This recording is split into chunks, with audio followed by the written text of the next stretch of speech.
So cultural preparation. This is an area that I really find interesting. I think we won't spend a lot of time, but remember that you're looking into two cultures, the missionary culture and whatever culture you're serving with. And they're different. And often the hospital that you're going to go with, you notice I said hospital that you're going to go with, as Greg said, a long-term establishment. You're not going to set up a little clinic somewhere for 3 days and then leave. That's probably not the way that you should be doing it. There are times to do that, but you need to have long-term partners on the ground. They're going to look different. The nationals you serve with and the missionary culture and the hospital culture is neither one. When I was at Bangladesh, I would say frequently, we are not American culture, even though people call it the American hospital in Gabon. We're not Gabonese culture because, well, we're not all Gabonese here. In fact, we're not all American Gabonese. We're a bunch of different nationalities. What we actually are is a Bangalo culture, but that's really not what we want to be either. What we want to be is what the biblical culture is. I haven't seen it yet on the face of this earth. I haven't seen it in this country nor any other country that I visited. That's not okay, but it's okay to recognize that your culture is not perfect, nor is the one that you're serving with. No culture is perfect. That's really okay to recognize that.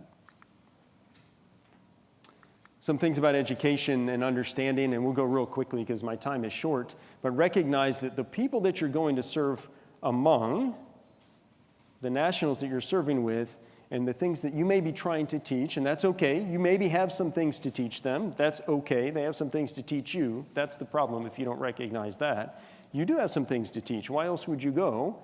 So if you're going to teach, recognize that your teaching style and their learning style might not be the same. If you're sitting in a room like this, if I'm sitting with 6 or 8 of my residents, when I was in Gabon and I asked a question just openly to everyone, crickets, absolute silence.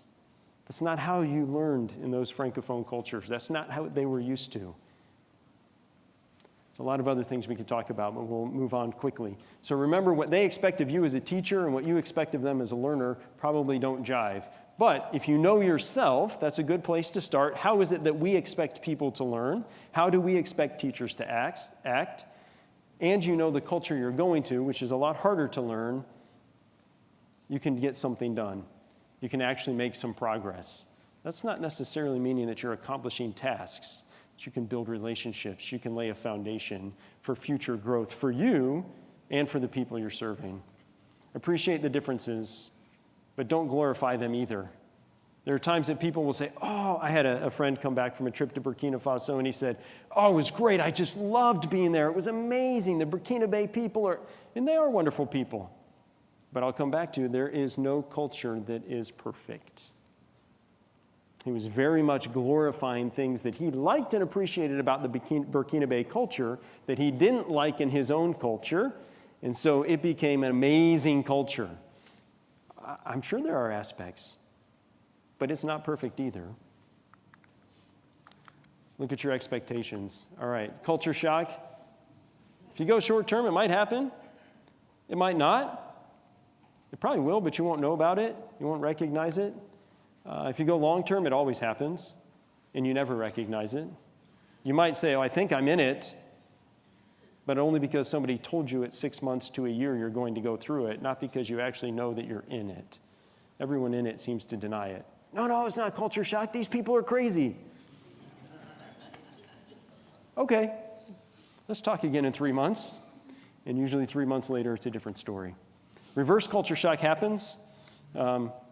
It's really hard for me. When I came back to the U.S., went to the school that my kids were going to go to, I stood in the hallway.